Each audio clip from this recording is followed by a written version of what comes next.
E hoje nós convidamos, e ele sempre está conosco, sempre que é convidado, participa aqui do programa Tribuna Livre, o juiz federal Odilon de Oliveira. Nessa semana que passou, foi divulgada a prisão aí de 10 pessoas, depois mais 2 que poderiam fazer parte do Estado Islâmico e que pretendiam atacar aqui o nosso país, tendo como ponto principal as Olimpíadas 2016. Doutor Odilon, qual a sua opinião com relação a esse fato? Bom dia, é um prazer recebê-lo aqui mais uma vez no programa Tribuna Livre. Bom dia, Marquinhos, bom dia, Sérgio Cruz, e bom dia, ouvintes, principalmente do seu programa Tribuna Livre. Para mim é uma satisfação retornar aqui.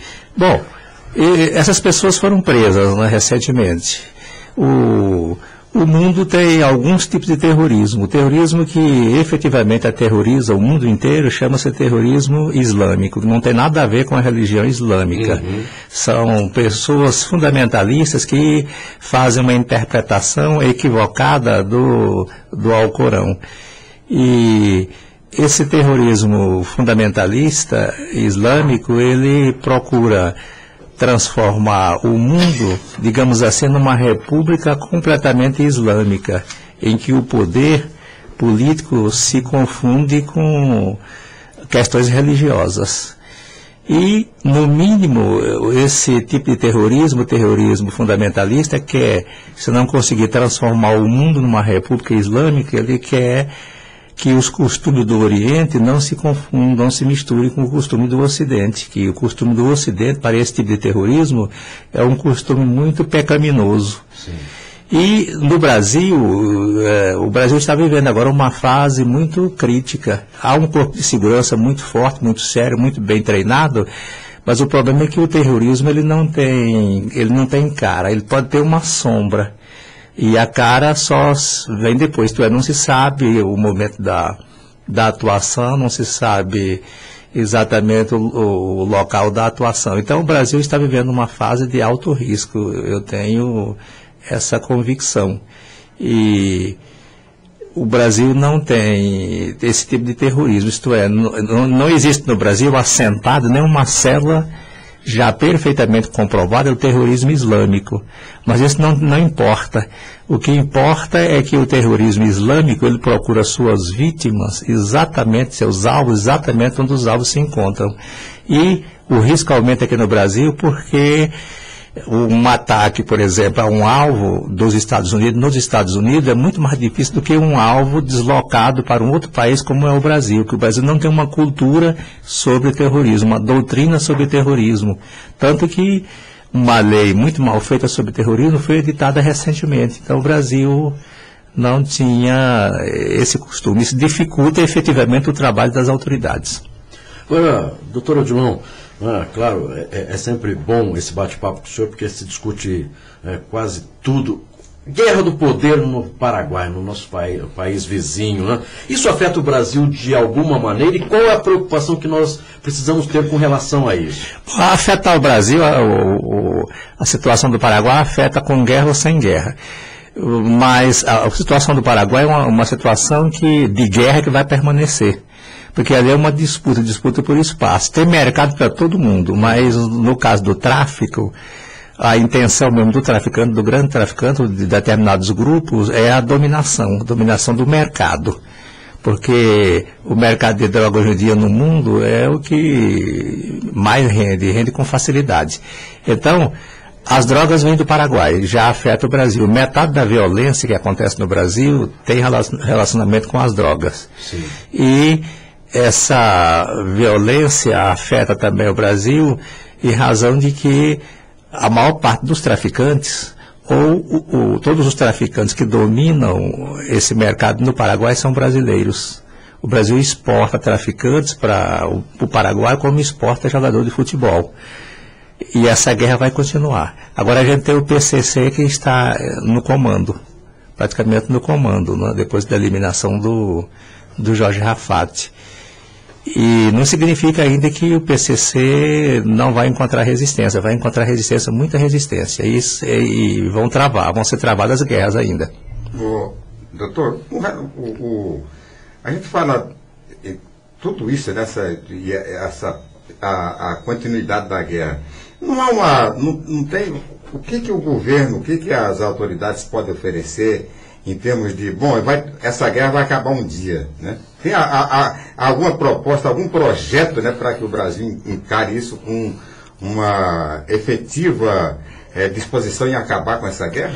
Bom, tudo gira em torno do tráfico. Quando acabar a droga no Paraguai, acaba a guerra. Enquanto não acabar a droga, não acaba a guerra. Agora o Brasil tem todas as condições de fazer alguma coisa para a redução, para que essa guerra tenha uma redução drástica de seus efeitos aqui no Brasil. O primeiro lugar que o Brasil tem que fazer é cuidar da sua casa, do seu terreiro, do seu quintal.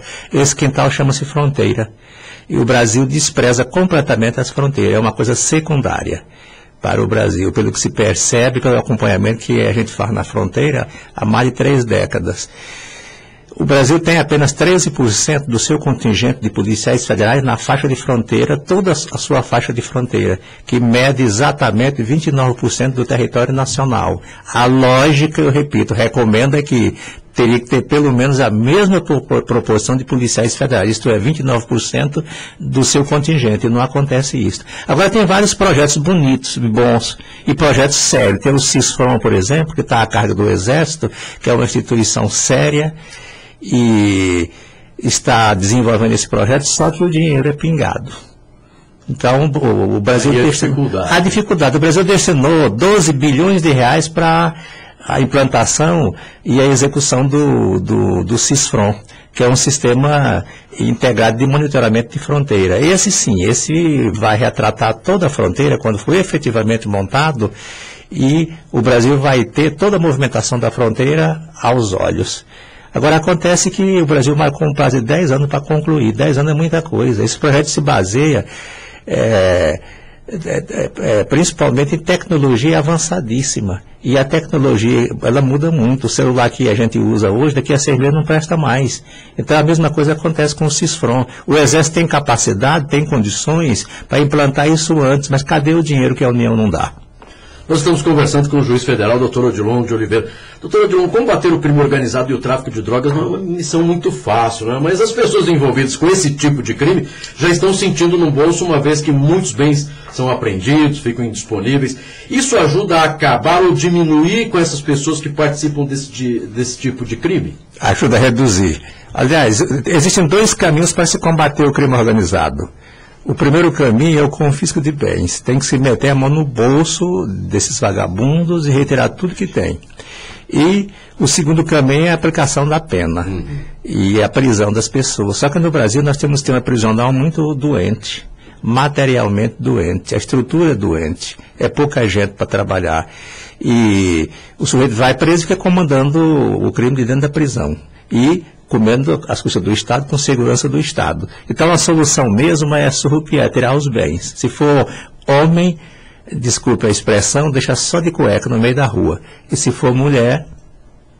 Também só com a roupa íntima. Só com a roupa íntima. Então não tem outra solução. Você tem que surrupiar e aplicar esse dinheiro na segurança pública. E, inclusive, a legislação tem que alterar, porque a gente vai mandar bens a leilão, por exemplo, nós temos uma fortuna de imóveis. A legislação do Brasil, ela só permite que se leiloe isso depois que transita em julgado. Transitar em julgado é quando não acabar nenhum recurso. E aqui no Brasil existe trânsito em julgado? São 4 escadas, são 4 instâncias que nós temos no Brasil. E a organização criminosa, ela vai até o Supremo Tribunal Federal, até a última instância. É isso aí que a gente vai poder leiloar os bens. Enquanto isso, o crime vai devassando, destruindo famílias, principalmente o tráfico de drogas. O Célio Silva aqui mandando um WhatsApp, dizendo que é fã do Dr. Odilon, manda um abraço para ele. Também lá de Boston, Wesley de Boston também, mandando um abraço para o Dr. Odilon. Sou fã do Dr. Odilon, Wesley de Boston. Dr. Odilon, é claro que aí apareceu mais, não é, o trabalho da Justiça Federal, inclusive da Polícia Federal com a Operação Lava Jato, mas é um trabalho, vamos dizer, quase que rotineiro, mas aí chamou a atenção dos brasileiros. E a Operação Lava Jato já aí na sua 35ª fase, se não me engano, né? Várias fases e, claro, dando resultado e mostrando para a população desse nosso país que, de repente, o país tem jeito, mas nós precisamos também aprender, e aí nós temos que falar que o brasileiro também precisa aprender a votar, porque essas pessoas que hoje estão envolvidas e que de repente são condenadas, daqui a 8 anos voltam, colocam o nome à disposição, e nós brasileiros que temos o direito de colocar, né, ali as pessoas, votam nessas mesmas pessoas que estavam envolvidas. Será que nosso Brasil, daqui 10, 20 anos, vai ser um país melhor, doutor Odilon? Eu mando um abraço para o Wesley e para o Célio. E eu acredito que sim, mas nós temos que edificar e lapidar um patrimônio que eu digo que é a solução do Brasil. Esse patrimônio chama-se juventude. Nós temos que lapidar, e para lapidar essa juventude, nós temos que lapidar e cuidar da família. Porque a família é o link de tudo, é o link da vida, é o link da política, é o link da seriedade, é o link de tudo. E pode ser o link de coisas que não prestam também. Então, no meu entender, tem que haver um trabalho de prevenção, um trabalho preventivo. E esse trabalho preventivo você faz com a juventude. Uhum. Você tem que moldar o coração das crianças desde pequenininho. A criancinha nasce, eu sempre repito isso, a criancinha nasce com a alma limpa. Então, a família tem que ter uma estrutura e um preparo para escrever naquela alma aquilo que seja na direção do bem. Eu tenho certeza que se houver um cultivo nesse sentido, nós vamos ter daqui a uns 15, 20 anos um Brasil muito melhor. Mas é necessário que a comunidade se empenhe nisso. É necessário que os órgãos de comunicação continuem com esse embate, com essa luta diária, descobrindo, fiscalizando e exerça efetivamente o seu poder. Aí nós teremos sim um Brasil melhor, eu tenho certeza. Agora, o que tem que haver é uma modificação completa na legislação. Sim. E o que tem que haver também é uma modificação, uma alteração radical na mentalidade também daquelas pessoas que vão aplicar a lei. Nós estamos vivendo uma era moderna. Nós estamos vivendo uma era, por exemplo, do neoterrorismo, terrorismo cibernético, e essas comunicações elas avançam tanto em benefício da criminalidade como em benefício da sociedade. É necessário que haja uma mudança radical também na mentalidade do juiz. É necessário que o juiz procure a sociedade, abrace a sociedade, porque eles estão efetivamente a serviço da sociedade, não a sociedade a serviço de juízes, de promotores, de delegados. Eu tenho certeza assim num Brasil melhor. Doutor Odilon, um projeto que foi muito polêmico antes da sua aprovação foi a questão da repatriação dos ativos do estrangeiro para o Brasil. Terminou virando lei. Do ponto de vista jurídico, né? Essa lei beneficia? Olha, aí nós temos que verificar primeiro, se houver condições de identificar a origem, e efetivamente não vai haver condições, se aquilo vem de sonegação fiscal, se aquilo vem de tráfico de droga, etc, etc. Agora a questão aí, Sérgio, que a gente tem que colocar, é que muitas dessas situações já caducaram. Quer dizer, voltando esse dinheiro para o Brasil e identificando as pessoas que mandaram esse dinheiro para fora, as pessoas não poderão mais ser punidas. Então, nesse caso aí, eu acho que compensa trazer esse dinheiro. Agora, naqueles casos em que não houve prescrição, isto é, em que o sujeito possa ser punido, acho que ao invés do dinheiro, é melhor partir para princípios morais, princípios éticos e punir o sujeito. Outra coisa, tem um projeto no Congresso Nacional, tramitando já no Senado, trazendo de volta o jogo do azar, que foi proibido no Brasil, está proibido no Brasil desde 1946, será no tempo do Eurico Gaspar Dutra. O senhor acha que é benéfico o jogo do azar, incrementa o crime, ou não tem muito a ver? E não, aí são duas respostas. Em primeiro lugar, um dos maiores jogadores do Brasil, no jogo de azar, isto é, jogo que depende da sorte, é o próprio Brasil, através de instituições financeiras. Então, existem vários jogos oficializados e, evidentemente, empregando muita gente. Eu não tenho nada contra a liberação desse tipo de jogo. Agora, o que não pode é misturar isto com crime, lavagem de dinheiro, misturar com homicídio. Tem que haver a separação. Se houver a separação, vai trazer um grande benefício para a sociedade, principalmente para a geração de empregos. Geração de emprego e eliminação de uma parte da chamada economia paralela, aquela economia que não é contabilizada, que fica apenas com quem exerce aquela atividade ilegal. Agora, se não houver condições de poder fiscalizar e deixar misturar, quer dizer, que atrás disso se esconda a lavagem de dinheiro, se esconda o homicídio, se esconda outros crimes, aí será um grande mal para a sociedade. Bem, o Fábio da Eurocar também, um grande abraço ao doutor Odilon, com todo respeito, esse juiz é porreta. Tá certo, Fábio, um abraço para você. Doutor Odilon, para encerrarmos, hoje vários aplicativos, não é, utilizados aí para o bate-papo, WhatsApp, Telegram, e isso também não é só para as pessoas de bem, não é? As pessoas também aí estão utilizando para venda de droga, acerto de contas, e parece-me que às vezes o Brasil tem alguns problemas com relação a esses aplicativos, quando precisa, a justiça precisa, não é, saber o que foi colocado ali, o que se comentou a respeito, quando as pessoas já estão sendo, já tem aí a polícia no encalço.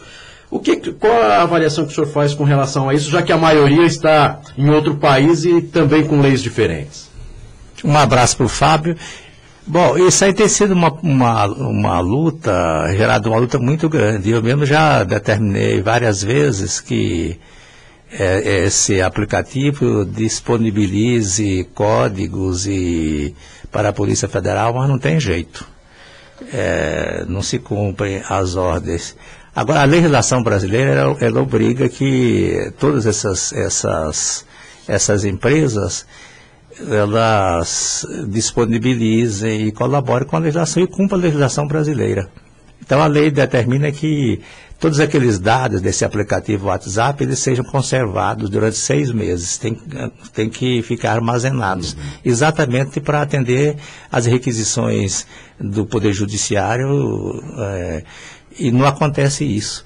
E pior ainda, agora as mensagens são criptografadas. Se é criptografada, não tem como a justiça ter acesso às conversas online, momentaneamente. Sim. Isso fica muito difícil.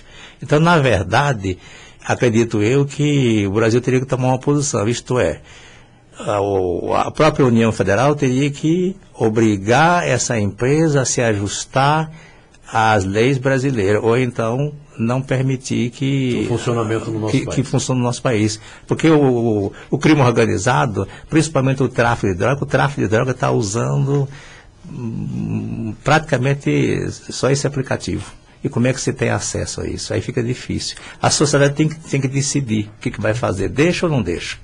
Quer dizer, devassa ou não devassa essa criptografia? A sociedade que tem que decidir, ou deixa o crime usar esses instrumentos. Eu sou favorável. E aí crescer, não é? E crescer fica difícil você, porque já é difícil você investigar isso. Você não vai investigar crime organizado, tráfico de droga, através de testemunho. Testemunho nunca diz nada, gente. Você tem que quebrar exatamente esse tipo de sigilo bancário, sigilo de telefone, sigilo de telemático, senão você não chega a lugar nenhum. Aí vai ter uma dificuldade muito grande. Então nós temos que decidir isso. E eu sou favorável que se decida pelo acesso a todos os registros que existem nesse aplicativo. Doutor Odilon, mais uma vez, nosso muito obrigado pela participação aqui no programa Tribuna Livre, sempre um bate-papo, né, que ajuda, inclusive, a população a tirar as dúvidas. Nosso muito obrigado e continue, né, trabalhando sempre aí para que nós possamos, se não acabar, mas diminuir com o crime organizado que tem no nosso país. Agradeço imensamente aos ouvintes do programa Tribuna Livre, agradeço ao Sérgio Cruz, agradeço a você, Marquinhos, nós estamos à disposição.